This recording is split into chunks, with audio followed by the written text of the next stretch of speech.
অন্যায় করলে? আমার আম্মা এমএলএ বিকাশ ডক্টর সাহেব যদি জানতে পারে এমন মার দিবে তোদেরকে, তোদের হাগা বেরবে না দেখবি। কে টিমাং মুখ ছোড়াটা? তোমরা আমাদেরকে এখানে ধরে নিয়ে যাবে বলতে? তোদেরকে মার্ডার করব এখানে।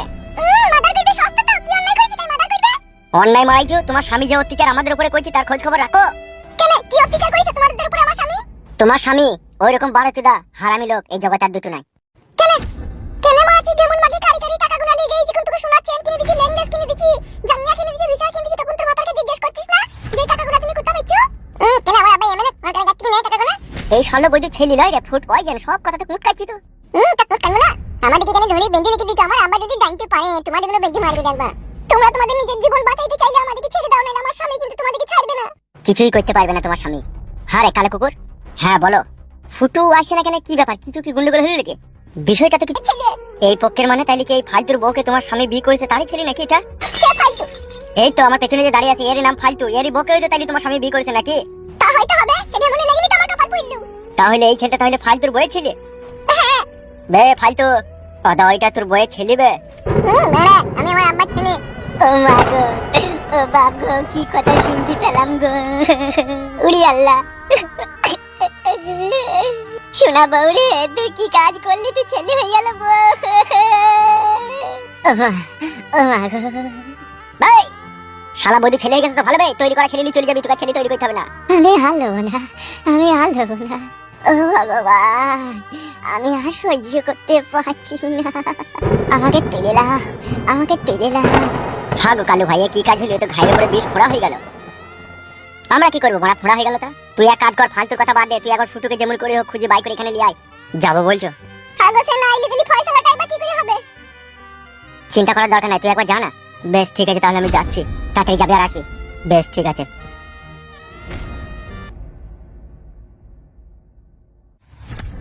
বে দূরে এটা আমাকে কেমন ভাবে সাজা দিছিস বে? গায়ে মারাছিস নাকি? শালা হারামিরা দেশে সরকার এইভাবে সাজা দেয় না মানুষকে। বুকা চুদারে চার হাত পা বেঁধে পুঙ্গাই বাস ভিড়ে দিয়ালে কোলে ধারে কই দিটা আবার কি রকম শাস্তি বে? এটাই তোর উচিত শাস্তি রে বোকাচুদা। বাবারে কি লাগছে পুঙ্গাই রে, বাপ রে বাপরে লাগছে পুঙ্গাই। মানে খুলি দে না মারার বাল আমার। হ্যালো বন্ধুরা, বই পড়েও প্রশ্ন আসে না, পরীক্ষার হলে গিয়েও দেখি একটাও কমন আসেনি। যদি সরকারি চাকরি পেতে চাও তাহলে একবার দেখে নাও বাংলা জিকে মাস্টার, এই ফ্রি অ্যাপসটা। বাংলা জিকে মাস্টার এমন একটা অ্যাপ যেখানে রয়েছে 50,000 plus MCQ, subject with GK, ইতিহাস, ভূগোল, বিজ্ঞান, পরীক্ষায় আসা প্রশ্নের উত্তর। তো আর দেরি কিসের? এখনই গুগল প্লে স্টোরে গিয়ে ডাউনলোড করো বাংলা জিকে মাস্টার। কমেন্ট বক্সে লিংক দেওয়া আছে, সেখান থেকেও আপনারা ডাউনলোড করে নিতে পারেন। লিংক ফার্স্ট কমেন্টেই পিন করা রয়েছে। আমি কেন খুলবো বে? তোকে খুলবে এমএলএ বিকাশ দত্ত, আমাকে যেভাবে সাজা দিতে বলেছে সেইভাবে সাজা দেবো। উড়ি বাপরে বাপরে সর্বনাশ, এটা কি মানা যায় রে? উড়ি শালা যেমন কুকর্ম করবি তেমন সাজা পাবি বে।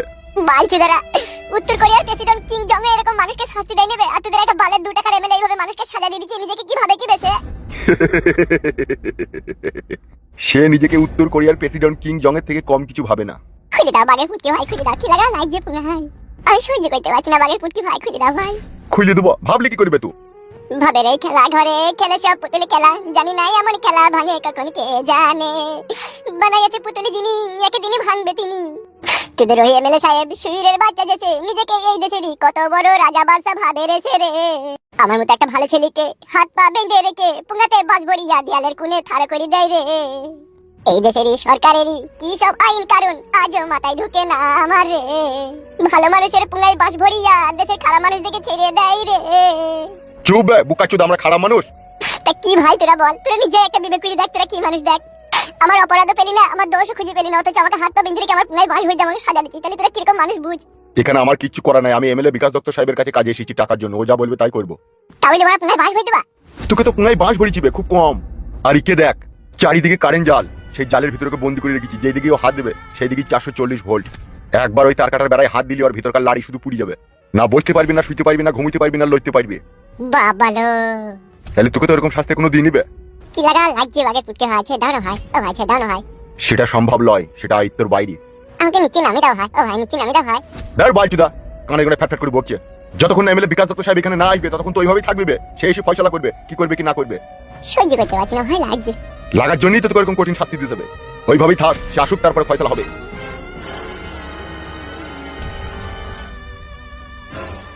তুমি তো বড় এমএলএ সাহেবের লোক, তুমি কি অন্যায় করেছিলে তাই তোমাকে এরকম সাজা দিচ্ছে? এক মাংমারানি মাগের ফাঁদে পড়ে গেলাম ভাই, তার জন্য আজ আমার এই অবস্থা। মানে কার ফাঁদে পড়ে গেলে তুমি? মেয়েটাকে মারা চিনিও না, আজ অব্দি দেখতেও পেছি না। মেয়েটার নাম ছিল মাঙ্গিনা বেগম। মাঙ্গিনা বেগম মানে সেই কালো কুকুরের বউ? কি ভাবছো ভাই? লাগছে ভাই, লাগছে, কিছু ভাবিনি, বলো দি বলো। দিয়ে সেই মেয়েটাকে আমি ভালোবেসে ফেলেছিলাম, সেও আমাকে ভালোবেসে ফেলেছিল। দিয়ে এমএলএ বিকাশ দত্ত সাহেবকে মার্ডার করতে পারিয়েছিল। দিয়ে মানে ওর বেটা জর্দার করছো রাতে জায়গা চেতন হয়ে গেছিল, দিয়ে ধরা পড়ে গেছিলাম। তাই নাকি? যে সেই জন্য শাস্তি দিচ্ছে নাকি? হ্যাঁ। তুমি কোনো রকম এখান থেকে হ্যাট হয়ে বেরিয়ে আসতে পারবে না ভাই? আমাকে খুলে দিতে পারবে না? বাবারে, আমি এখান থেকে লইলি টাচ হইলি পট খাওয়াটা হয়ে ফেটে যাবো। সেইটাই তো দেখছি মানে, তাইলে কি হবে? মা আমি করে যতক্ষণ না না আসবে ততক্ষণ কিছু করার নাই। বাপরে, কি শাস্তি রে! রে বাপরে, বাপের জীবনে এরকম শাস্তি দেখে দি রে। চুপ করো চুপ করো, কেন্দ্রে লাভ হবে না, চুপ করো। সহ্য করতে পারছি না ভাই, ওই প্যান্টটাই আটকে আছে। প্যান্টটা যদি কোনো রকম ফুট করে ফেটে যায় তাহলে পোস্ট করে ঢুকে যাবে ভাই। দেখতে তো পেছি আমি। আমি মনে মনে ভাবলাম এমএলএ বিকাশ দত্ত সাহেব আমাকে গুলি করলো, তার রাগ মিটে গেল। কিন্তু না, শালা খানকি ছেলে আমাদের পেছু ছাইলো না। আমিও তো সেটাই ভাবলাম বাবা, আপনার ছেলে ভালো হয়ে গেল, আর ঝুট ঝামেলা করবে না। কিন্তু এই উরু চাই গায়ে এসে পড়বে, আমি ভাবতেও পারিনি। ভালো ছেলে হয় না বলা যায়, লোকের ঘরে কাটি দিদি বেড়াইলে আর কি হবে বলে? এরকমই তো হবে। ওই রকম কথা বলিস না মা, সে কিছুদিন আগে অনেক ভালো হয়ে গিয়েছিল, আমাকে অনেক ভালোবেসেছিল। হ্যালো, তাই কোন কি করবি বল? এখন আর কিছু করার আছে? তুমি যাও নারকেল বেগম এমএলএ বিকাশ দত্ত সাহেবের কাছে। মাংমুখো ছোড়া, আমি মেয়ে মানুষ হয়ে এমএলএ সাহেবের কাছে যাব? আর ও পুরুষ, ও মদা পুরুষ, ও বসে বসে হুকুম করবে খাটি। এমা আবার যদি দেয়, আবার যদি আমাকে গুলি মেরে দেয় এমএলএ সাহেব, তখন কি হবে? গুলি মারবে মরবে, ওইরকম ছেলে পয়সা দিতেই বা কে বলে? কাকা, কি ব্যাপার তুমি এখানে? আমি ফুটুর খোঁজে এসেছি, ও কাল থেকে আমাদের সাথে দেখা করেনি, সেই জন্য এলাম। ও বাড়িতে নেই? বাড়িতে নেই তো। তাহলে কোথায় গিয়েছে কাকা? আমাকে একটা লোক ধরে গিয়েছে। কি বলছে কাকা বাবু আপনার লাকি? ও ঠিকই বলছে, এমএলএ বিকাশ দত্ত সাহেবের লোক ওকে এখান থেকে ধরে গেছে। কবে কাকা, কবে?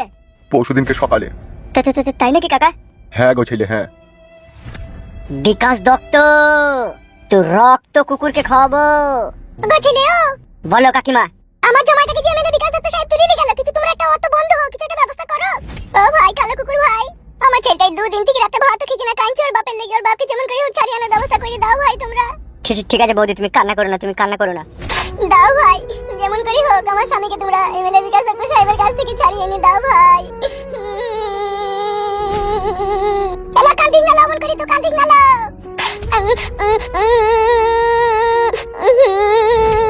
বৌদি তুমি কেঁদো না, আমি বলছি তো তুমি কেঁদো না। একটা ব্যবস্থা করো ভাই, যেমন করে হোক একটা ব্যবস্থা করো। বেশ ঠিক আছে, তুমি নিজেকে শান্ত করো, তুমি নিজেকে শান্ত করো। চুপ করো বৌমা। এলা ঝুমা, তুই আর বকিস না বাল। তুই মা হয়ে সব সময় আমার কষ্টগুলো বসে বসে দেখছিস, তুই এটা কিছু করতে পারছিস না, আর আমাকে চুপতে বলছিস তুই? বলে আমি করব না, দাঁড়ালো একটু সময় হোক না।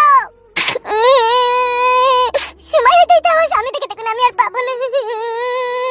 পাবিলা পাবি, চুপ লা চুপ। তোর কান্না শুনতে শুনতে আমার জীবনটা হালাকালা হয়ে গেল লো। ও গো ছেলে। জি কাকা বাবু বলেন। এর কি কোনো ব্যবস্থা হবে না? সব ব্যবস্থা হবে, আমি আসছি। হ্যাঁ কাকা বাবু, আমি রাত্রি 8টার সময় আপনার বাড়ি আসবো, ঠিক আছে? তারপরে আপনাকে ফাইনাল কথা জানাবো আমি। বেশ ঠিক আছে বাপ, ঠিক আছে।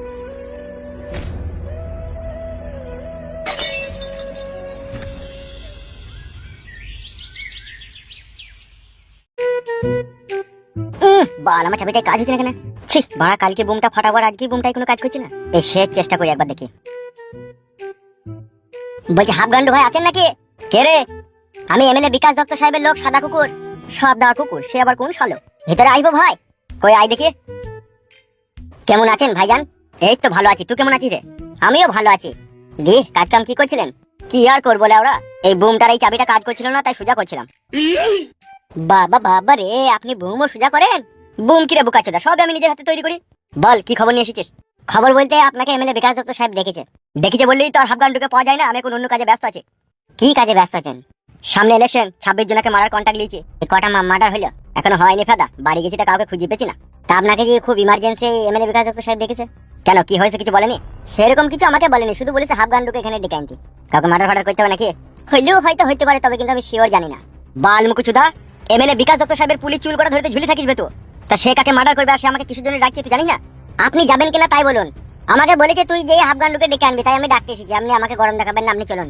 ছি বড় কাজের প্রচন্ড চাপ রে। কাজের আপনার যতই চাপ থাকুক আপনি চলেন, আপনাকে ভালো রকমের হসলা দেবে এমএলএ বিকাশ দত্ত। ঠিক বলছিস তো? হ্যাঁ গো, আমি মিথ্যা বলি না। তাহলে কি বোম ফোম মেশিন ফেশিন এগুলো কি নিয়ে যাবো নাকি সাথে করে? ওই সব তো এখন আনতে বলেনি, এখন আপনাকে শুধু ডেকেছে। কই চলে বোকাচোদা, চো কই দেখছিস? হ্যাঁ আসুন।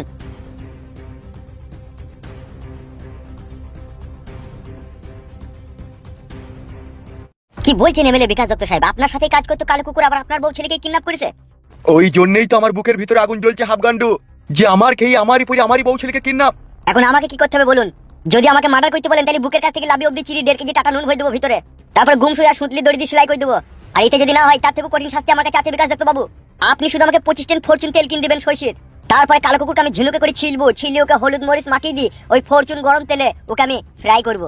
তুই তোমার আমার থেকে ডেঞ্জার তোরে বড়া। ডেঞ্জার কি বলছেন বিকাশ দত্ত বাবু? আমি তো এইভাবেই মানুষকে মারার কন্ট্যাক্ট লি। আর আপনার সাথে যে বিশ্বাসঘাতকতা করেছে আমার কাছে তো একটা পার্সোনাল মানে শাস্তি দেওয়ার উপায় আছে। সেটা আবার কি? সেটা হচ্ছে বিকাশ দত্ত বাবু হুকুম ফুকুম শাস্তি। তুই তোমার আজব কথা শোনাচ্ছিস রে হাফগান্ডু, হুকুম ফুকুম শাস্তি। এই শাস্তিটা আমি যাকে তাকে দিই না, আমার খুব ঘনিষ্ঠ লোকের যে অন্যায় করে তাকেই দিই। আমিও তো তোর ঘনিষ্ঠ লোক রে হাফগান্ডু। সে তো জানি বিকাশ দত্ত বাবু, কিন্তু পাবো কোথা এখন কালো কুকুরকে? সেই সুরের বাচ্চাই তো আমার জিনা হারাম করে দিয়েছে রে হাফগান্ডু। তার জন্যই তো তোকে এখানে ডেকেছি আমি, তাকে খুঁজে বাই করার জন্যই তোকে এখানে ডেকেছি হাফগান্ডু। তুই যত টাকা নিবি বস্তা বস্তা টাকা আমি তোর পায়ের নিচে ঢেলে দেবো। তুই ওকে বাই করে তুই যেই শাস্তিটা এখনই বললি হুকুম ফুকুম, সেই শাস্তিটা দেওয়ার ব্যবস্থা কর। হুকুম ফুকুমটা কিরকম শাস্তি? তুই জানি কি করবি বে শালা মগা সুদা? মগা বলবে না হাফগান্ডু ভাই, মগা ছাড়া আর কি বে তোরা? তোরা পুরুষ? তোরা কা পুরুষ বে? তোরা হুরুষ পুরুষ বে?